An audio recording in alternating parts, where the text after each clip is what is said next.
സതീശന് വേണ്ടി പലതിലും സ്ക്രിപ്റ്റ് ഇടുന്നത് മനോരമയാണ്. എന്താ നിങ്ങൾക്ക് ഇനിയും സംശയമുണ്ടോ? ലേറ്റസ്റ്റ് സംഭവം നിങ്ങളെ കാണിച്ച് ബോധ്യപ്പെടുത്തരാം. ഇപ്പോൾ വിഴിഞ്ഞം പദ്ധതിയിൽ സതീശൻ ഔദ്യോഗികമായി ബഹിഷ്കരണം പ്രഖ്യാപിച്ചതിന് ശേഷം ആ പരിപാടിയിലേക്ക് ക്ഷണിച്ചില്ല.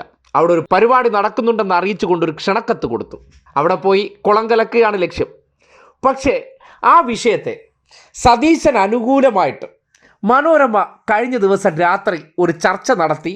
അതിൽ സതീശന് വേണ്ടി മാമൻ മാപ്പിളയുടെ അടിമയായ ഷാനിമോളെ, ഏത് ഷാനിമോൾ?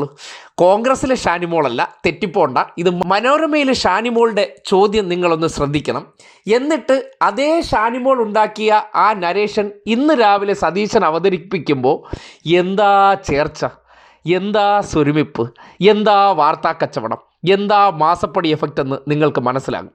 അപ്പോൾ ഇന്നലെ രാത്രി സതീശനെ ഒഴിവാക്കിയതിൽ വേദനപ്പെട്ട് കുണ്ഠിതപ്പെട്ട് ഷാനിമോളുടെ ചോദ്യം ശ്രദ്ധിക്കുക. അത് CPM പ്രതിനിധിയായ അനിൽകുമാറിനോട് ഉന്നയിച്ച ചോദ്യങ്ങളാണ്.